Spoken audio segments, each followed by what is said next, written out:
Bienvenue dans Elles Inspirent Studio, le podcast des femmes qui osent, créent et surtout inspirent. Cap sur un sujet qui pique un peu, mais inspire beaucoup, le leadership au féminin. Être leader, ce n'est pas juste parler plus fort, c'est savoir où on va et comment on embarque les autres avec soi. Delphine connaît bien les préjugés liés au genre, elle les a traversés, contournés et parfois même explosés. Son leadership à elle se tisse dans l'écoute, la curiosité et cette capacité à créer la confiance autour d'elle. Dans cet épisode, on va parler posture, compétences invisibles, projection sociale, manière de redéfinir ce que diriger veut dire quand on choisit de le faire à sa façon. Et surtout, souviens-toi, ce que tu sais faire mérite d'être entendu. Bonjour Delphine, bienvenue dans le podcast. Bonjour Marine, merci pour l'accueillir. Alors, on est ensemble pour parler d'un sujet que je pense très important parce que il touche beaucoup de nos vies, de nos vies professionnelles. Et pourtant, on a un petit peu souvent du mal à se l'approprier, à l'assumer. Donc, je trouve que c'est vraiment super intéressant qu'on l'aborde aujourd'hui ensemble. Mais avant qu'on rentre dans le vif du sujet, est-ce que tu peux te présenter ? Oui, avec plaisir. Qui suis-je? Alors, je dirais, je vais essayer d'aller dans plein d'axes différents. Déjà, je suis la fondatrice d'un parcours de formation qui s'appelle Les Talentueuses, qui accompagne les femmes sur le déploiement du leadership, de l'affirmation de soi, de la confiance en soi. Et puis, je suis aussi romancière. J'écris des romans. Là, je suis en train de terminer mon prochain manuscrit. Je suis aussi maman de 2 enfants. Voilà, en quelques mots, qui je suis. Et puis surtout, je te dirais peut-être que si on le raccroche un peu plus à la thématique du leadership, je crois qu'à travers finalement toutes mes actions, tous mes engagements, je porte aussi une vision du monde à laquelle j'aspire, et notamment à travers le parcours de formation des talentueuses. Pour moi, c'est vraiment porter la voix des femmes, nous encourager, nous toutes, à prendre la place que l'on a envie d'occuper dans l'espace, j'allais dire personnel, intime, et dans l'espace public, dans l'espace de société. Et à mon sens, c'est vraiment d'œuvrer en tout cas pour une société plus diversifiée, paritaire, égalitaire. Et à mon sens, c'est ça qui créera aussi une société durable. Et moi, c'est à ça que j'aspire profondément. Mais ça me drive beaucoup dans mon quotidien, de me rappeler ce à quoi je crois et quelles sont mes convictions. Et voilà, qui fait aussi probablement qui je suis. Super. Alors, je pense que le plus important, c'est de commencer par définir un petit peu justement qu'est-ce que toi tu mets derrière leadership, à quoi ça correspond, un peu une définition pour qu'on parte sur des bonnes bases dans l'épisode. Ouais, super. C'est pas évident de donner une définition du leadership parce qu'en fait, souvent, c'est un mot valise, tu sais, à l'intérieur duquel chacun et chacune vont s'approprier ce que l'on perçoit du leadership. Et je dirais surtout, l'enjeu, je pense que pour le leadership actuellement, c'est de déconstruire des images que l'on peut avoir spontanément. Je suis sûre que si je demande à nos auditrices, nos auditeurs de fermer les yeux et d'imaginer l'image d'un leader, du leadership, je suis persuadée que la plupart du temps, on se construit l'image plutôt d'un homme en costume, costard, cravate, à la tête d'une entreprise, ou en tout cas avec un rôle à responsabilité, etc. Et je crois que depuis quand même des années maintenant, on a d'autres modèles de leadership, d'autres rôles de leadership qui émergent vraiment sur la place publique, et ça fait beaucoup de bien d'avoir bien sûr des hommes qui ont des investissements et des engagements très divers et variés, et beaucoup aussi de femmes qui montrent leur visage et surtout qui portent leur voix avec ce qu'elles ont à dire, ce qu'elles ont à développer, comment elles veulent impacter le monde. Et je crois vraiment que pour le leadership, souvent aussi quand on parle de leadership, on est souvent sur l'image d'une personne qui est en relation avec les autres dans ce leadership d'équipe, un leadership dans lequel on va être en capacité de transmettre aux autres notre vision d'un projet, d'une entreprise ou du monde pour quelque part les influencer, leur donner envie d'embarquer avec nous dans ce projet-là et ensemble d'aller plus loin dans ce projet. À mon sens, quand on comprend le leadership uniquement sur ce niveau-là, donc dans la relation à l'autre, dans cet aspect mobilisateur, c'est réducteur dans le sens où le leadership, déjà, et je pense que pour ancrer son leadership, l'incarner, il est nécessaire de se poser beaucoup de questions sur soi-même et d'être beaucoup plus en intimité dans la relation à soi. C'est-à-dire, en fait, de se poser la question déjà de, en fait, qu'est-ce qui m'anime dans le monde? Qu'est-ce qui m'anime dans ma vie quotidienne quand je travaille, quand je suis en tant qu'être humain, en fait, à quoi je crois? Et je crois qu'en fait, on passe pas beaucoup de temps dans nos vies à se poser ce genre de questions-là, parce qu'on est prise dans une routine quotidienne, souvent dans un train qui va très vite. Et tu vois, dans la formation Les Talentueuses, on prend vraiment du temps pour faire un temps de pause et regarder ce qu'on a accompli, regarder qu'est-ce qu'on véhicule sans avoir toujours pris conscience en fait de ce qu'on véhicule en nous. Et dans le leadership, je crois qu'il y a vraiment cette posture de se sentir commandante de bord. C'est-à-dire comment est-ce que toi-même, tu te sens à la tête de ton propre navire qui est toi. Parce qu'en fait, à plein de moments dans la vie, puis tu sais, c'est normal là, mais à plein de moments dans la vie, on s'aperçoit qu'on a été éjecté de notre siège de commandante de bord sans parfois s'en rendre compte. Et qu'est-ce qui s'est mis au pilotage? Nos émotions, nos pensées, tu sais, le cognitif là qui embarque vraiment, nos peurs, nos craintes, etc. Et c'est elle qui nous pilote. Et je crois que tout l'exercice du leadership individuel, du leadership personnel, c'est vraiment d'avoir des points d'observation sur soi pour se dire, tiens, est-ce que là, je suis en train de conduire mon bateau avec l'intention que j'ai envie d'y mettre, ou est-ce que je suis en train de me faire pousser sur le bord par le pilotage automatique qui m'emmène peut-être dans des directions sur lesquelles j'ai moins réfléchi ou j'ai moins envie d'aller. Ouais, c'est ça. Alors du coup, définition très très complète du leadership, mais derrière tout ça, moi j'ai entendu plein de compétences très différentes les unes des autres, très variées. Si on synthétise un peu peut-être les 3 plus grandes compétences que toi tu vois derrière ce leadership, si moi je veux développer mon leadership, quelles compétences je peux aller travailler pour avancer dans le bon sens? Ouais. Je dirais que la première des compétences, c'est l'observation. L'observation de soi, l'observation du monde. Tu sais, on parle beaucoup dans le leadership, c'est se forger une vision, être capable en fait d'avoir une vision. Mais la vision, elle est à double détente ou à double foyer pour nous qui portons des lunettes. C'est dans le sens où tu peux voir au loin qu'est-ce que tu as envie de réaliser? Qu'est-ce qui te mettrait en joie dans ta vie d'accomplir seul, avec ton équipe, dans le cadre professionnel, etc. Donc, c'est vraiment avoir cette vision à long terme, cette capacité à se projeter, en tout cas à long terme.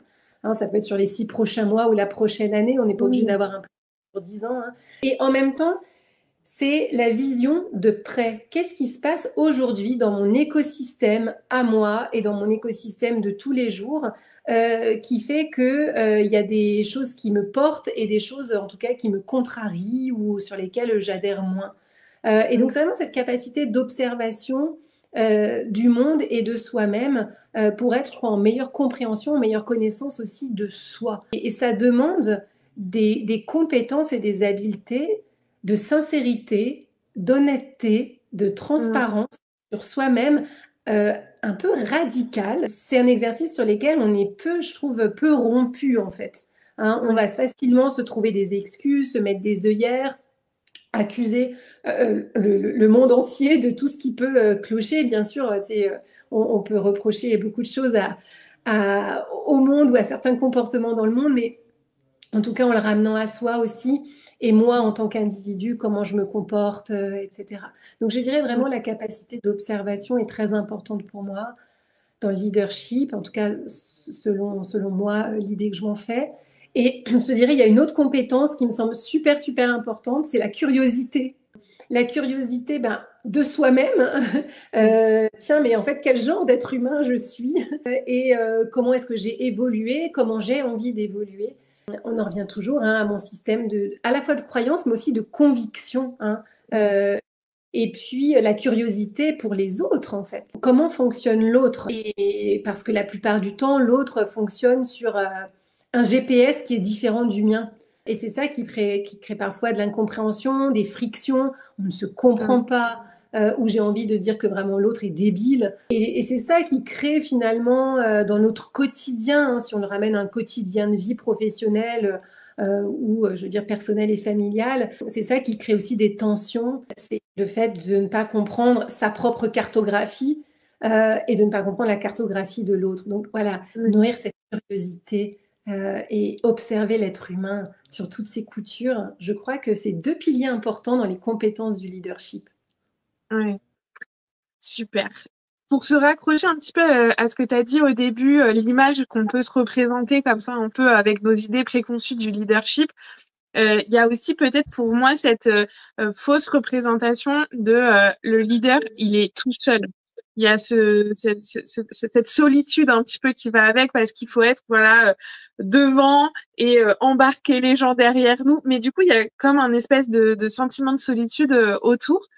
Est-ce que c'est une idée préconçue et donc pas du tout la réalité? Est-ce qu'il y a quand même une partie de vérité? Comment tu abordes cette partie-là? En fait, ça me fait penser, si on reprend, tu sais, cette métaphore du bateau, de se sentir aux commandes. Oui, tu vois, je me dis, en fait, je pense, quand tu me parlais, je pensais au Vendée Globe. Et je me dis, au Vendée Globe, on a des navigateurs et des navigatrices, en effet, qui sont seuls à la barre. Néanmoins, derrière elles, elles ont des équipes elles ont bossé pendant des mois et des mois en équipe et elles sont à tous les jours en contact avec des équipes qui sont à terre et qui aident la navigatrice ou le navigateur, en tout cas, à avancer dans ce Vendée Globe. Donc, même tout seul, j'allais dire, ils sont pas tout seuls. Le sentiment de solitude, je pense qu'il peut venir dans le sens où, quand c'est ton rôle de maintenir le cap, tu peux à certains moments, et on le sait, par exemple, c'est en posture managériale, beaucoup de managers se sentent très seuls dans leurs responsabilités, parfois pris en étau aussi entre une hiérarchie et une équipe. Donc ça, c'est des réalités, en tout cas, que beaucoup de managers peuvent vivre.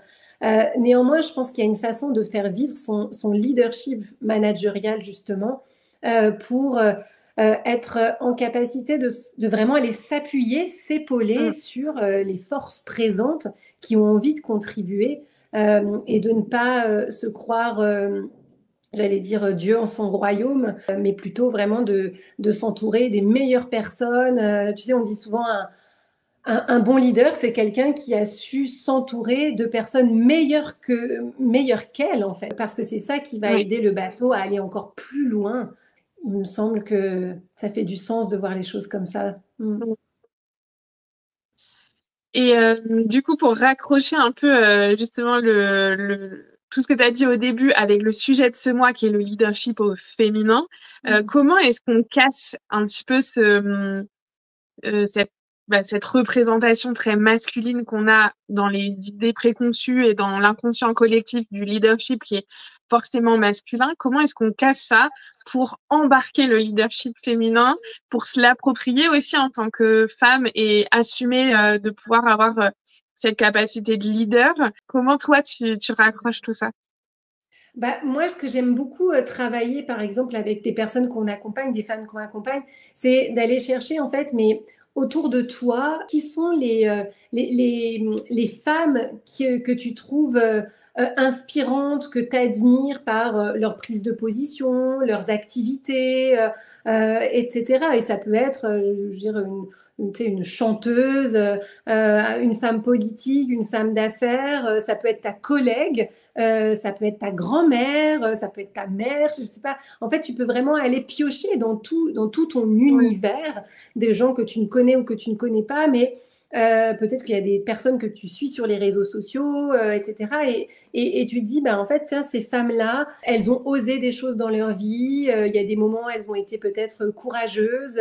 Des moments, elles ont pris des décisions avec conviction, avec détermination. Et c'est peut-être ça qui peut venir nourrir, en tout cas, la diversité des modèles qu'on a aujourd'hui de leadership.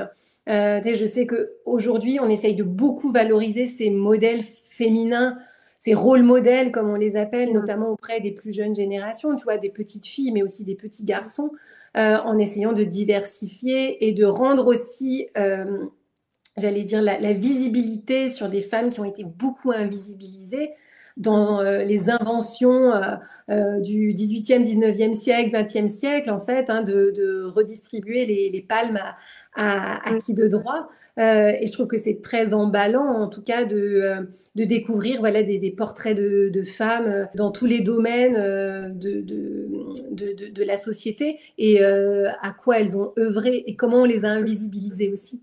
Ça donne encore plus envie, je trouve, de se lever, en fait. Donc c'est ça. Et après, aussi sur ce que tu disais, Marine, sur tu vois, le leadership féminin. Moi, c'est une appellation sur laquelle je suis toujours un peu en vigilance, en tout cas sur la façon dont on l'emploie, parce que rapidement, elle pourrait nous faire penser qu'il y a un type de leadership féminin et un type de leadership masculin. Et ça me plaît pas, parce que ce serait quand même finalement être contre-productif je vais mettre un genre sur le leadership. Mais leadership dans cette capacité à se forger une vision du monde, être capable de se projeter un peu plus en avant, de prendre des décisions, d'avoir envie de s'embarquer soi-même dans des projets et a fortiori peut-être d'embarquer d'autres personnes. Je crois que ça, c'est des compétences en fait humaines. Peu importe que tu sois un homme ou une femme. Je veux dire, tu peux manipuler ces compétences et être à l'aise avec ces compétences complètement. Et c'est normalement la beauté de la compétence, qu'elle n'a justement pas de genre et que chacun peut la développer, l'acquérir, la construire, la travailler pour devenir expert de n'importe quelle compétence. C'est normalement ça la beauté et la base même de la compétence. Donc effectivement, quand on parle de leadership au féminin, c'est pas la compétence qui doit être genrée, mais plutôt comment prendre le pouvoir sur cette compétence qui, dans les représentations, n'était effectivement peut-être pas attribuée à ce genre et qu'il faut justement casser ces barrières qu'on a imposées via la société de cette compétence est plutôt féminine, celle-ci est plutôt masculine et on en fait des représentations de genre. Oui, on va par exemple parfois dire bah, les femmes osent un peu moins, sont moins audacieuses, etc. Mais parce qu'en fait, elles ont été peu habituées à développer des compétences autour de l'audace, parce qu'on attend peut-être un peu plus qu'elles restent dans le rang, à leur place. Je veux dire, il faut juste regarder un peu en arrière, là, regarde le passé de nos parents, de nos grands-parents, pour voir aussi à quel point la société à la fois a évolué, mais regardons d'où on vient aussi. Donc, je crois que c'est aussi ça, en fait, c'est se rendre compte quels sont, il y a des freins endogènes et des freins exogènes. Et je crois que c'est important de savoir, en tant que femme, qu'est-ce que je me souhaite dans la vie et comment je peux prendre moi-même l'empowerment, tout en étant, je veux dire, consciente que à certains moments, je ne vais pas être très aidée par la société et par le système qui est en place.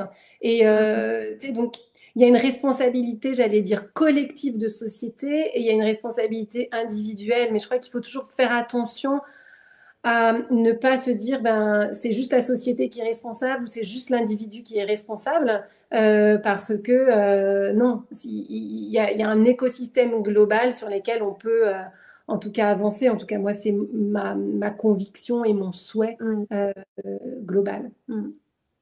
On est déjà arrivé à la fin de notre épisode, ce qui était très riche, très intéressant. Et avant de se quitter, comme d'habitude, le petit challenge que tu as envie de lancer aux auditeurs, justement pour booster et prendre en main peut-être conscientiser ce leadership. En fait, moi, ce que j'aime bien faire comme exercice, et si les auditrices et les auditeurs ont envie de prendre, j'allais dire, une dizaine de minutes, c'est de regarder, alors de regarder en arrière, regarder dans son rétroviseur et coucher sur le papier trois expériences professionnelles dans lesquelles ils se sont sentis j'allais dire, en puissance, c'est-à-dire compétentes, capable, en solidité, avec de la réussite, avec aussi émotionnellement quelque chose de satisfaisant, de fier, etc.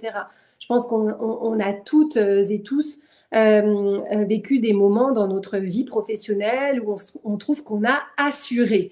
Seulement, souvent on les oublie, on passe vite dessus parce qu'on a plus tendance à cavaler à l'avant. Donc là, c'est vraiment l'exercice d'en trouver au moins trois dans ces dernières années. Et d'aller, j'allais dire, pour moi, ça ancre le socle de solidité du leadership. Ça veut dire qu'à ce moment-là, tu as été en posture de prendre des décisions, d'œuvrer pour un projet, de te sentir en autonomie, en capacité, etc. Et ça a donné des beaux résultats. Et ensuite, une fois que tu as fait cet exercice, là, tu peux regarder un peu à l'avant et dans cette sincérité que tu peux avoir envers toi-même, de te poser la question, y a-t-il quelque chose que je n'ose pas tout à fait, voire pas du tout, et qui pourtant me fait envie? Et je crois que c'est important de se connecter à cette envie, hein, et c'est pas il faut que je fasse ça, c'est vraiment j'aurais envie, hein, de ça, de remettre du désir finalement dans les projets que l'on souhaite construire. Et si voilà, de se dire, est-ce qu'il y a quelque chose que je n'ose pas tout à fait? Et de venir, j'allais dire, s'appuyer sur l'exercice précédent, de sentir en soi qu'on a plein de ressources, qu'on ait plein de capacités puisqu'elles ont déjà fait leurs preuves, et de venir, j'allais dire, vraiment s'ancrer, s'appuyer sur ce socle-là pour se dire, ben tiens, cet été ou à la rentrée, peut-être que je pourrais faire un pas supplémentaire vers ce que je n'ose pas ou ce que j'ose moins. Qu'est-ce que ça m'apporterait dans la vie? Qu'est-ce que j'y gagnerais? Quel sentiment ça me procurerait? Pour à nouveau mettre du mouvement. Le leadership, c'est ça, c'est rentrer dans un mouvement de vie pour remettre du mouvement dans quelque chose qui pourrait être parfois un peu figé parce que si on n'ose pas, on reste dans une posture un peu plus passive et donc voilà, dans l'idée de continuer à être commandante de bord de notre navire, remettre du mouvement. Voilà l'exercice. Moi, un tout petit peu de complexité à ton exercice parce que les expériences professionnelles, c'est génial, mais en fait, il y a plein d'autres moments dans nos vies où on fait des trucs dans lesquels on pourrait aussi justement se sentir en puissance, en réussite et dire non mais en vrai j'étais fière de moi, et qui peut aussi nous donner des indicateurs de effectivement là où est-ce qu'on a envie d'amener notre bateau. Donc, les expériences positives de Delphine, et moi, j'ajoute une expérience non professionnelle. Donc, ça peut être du bénévolat, du sport, de la vie de tous les jours, peu importe, mais on ajoute ça pour voir aussi où le reste de nos compétences nous emmène. Oui, je dis que oui, plus. C'est parfait, Marine, c'est parfait. Merci beaucoup, Delphine, d'être venue à mon micro, d'avoir partagé tout ça avec nous, et je te dis à bientôt. À bientôt, Marine. Tu viens d'écouter Elles Inspirent Studio, le podcast des femmes qui osent, créent et surtout inspirent. Et si tu es encore là, c'est peut-être qu'une petite étincelle s'est allumée. Alors faisons-nous un cadeau, partage cet épisode avec une amie, une sœur, une collègue, une femme qui elle aussi a besoin d'entendre que sa voix compte. Abonne-toi, laisse un commentaire, un cœur, parce que c'est comme ça qu'on fait circuler l'audace. Et quand tu auras relevé le petit défi proposé dans cet épisode, viens me le dire, je veux savoir ce que ça a réveillé chez toi. Ta voix compte et tes compétences sont déjà en train de rayonner.